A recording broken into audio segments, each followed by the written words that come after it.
நான் பாண்டிய மன்னர். நான் வாயிற்காப்போன். நான் தான் கண்ணகி. அரசே அரசே, நம் அரண்மனை வாயில் முன் அழுத கண்களோடு தலைவி கோலத்தோடு ஒரு பெண் வந்து நிற்கிறார். அப்படியா? அந்த பெண்ணிற்கு என்ன சொல்ல தெரியவில்லை. கேட்டாயா? கேட்டேன் மனவா, அதை பற்றி உடையனும் தான் கூற வேண்டும் என்று சொல்கிறார். அவள் வாழிடம் நீர்கிடமாக தெரிகிறது.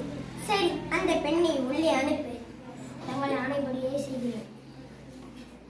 இளங்கொடி போன்ற பெண்ணே, நீ யார்? அழுத கண்களுடன் எம்மை காண வந்ததன் காரணம் என்ன? ஆராயாத நீதி வழங்கிய மன்னனே, என்னையே யார் என்று கேட்கிறேன். சொல்கிறேன் கேள். உலகம் இயக்கும் மனம் ஒரு புறாவுக்காக தனது உயிரையே தந்த சிபி மன்னனை பற்றி நீ அறிவாயா?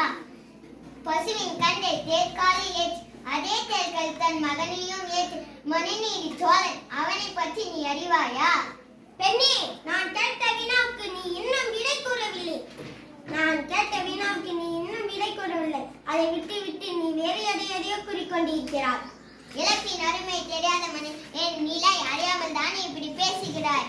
இதுவரை நான் கூறிய சோழ மன்னர்கள் வாழ்ந்த புகழ்நகரமே எனது ஊர். அவ்வூரில் சிறப்பினா உடைய புகழ்மிக்க மாசாத்தவனுடைய மகனாக கோவலனுடைய மனைவி நான்.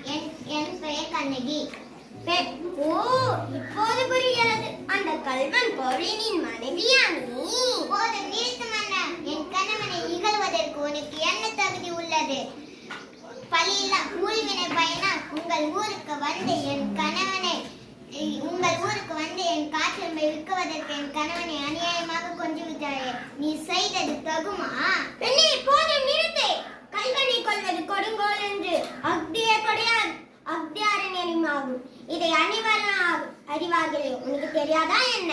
அரணை தவறிய மன்னனே, தவறளித்தவர்களுக்கு தண்டித்தல் என்று நானும் அறிவேன். ஆனால் நீ கூறுவது போல என் கணவன் கல்வன் அல்ல. அவனிடம் இருந்த சிலம்பு அரிசிக்குரிய அச்சிலம்பு என்னுடையது. அதன் இணை சிலம்பு இதோ என்னிடம் உள்ளது.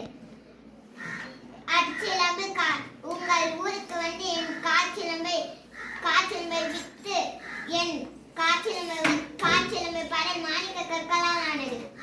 பெண்ணே, நீ சொல்வது உண்மை என்றால் அரசிற்குரிய சிலம்பின் பரன் முத்துக்களால் ஆனது. அன்றோ நிறைந்த அவிதனிலே உண்மையை உணர்த்துகிறேன். யாருக்கே காலமிருந்து அச்சிலம்பை இங்கு கொண்டு வா.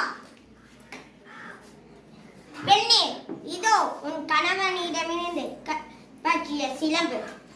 நீதி தவறிய மன்னனே, ஒரு தவறும் செய்ய கணவனை கொண்டது உன் அறநெறிக்கை இழுக்கு. இதோ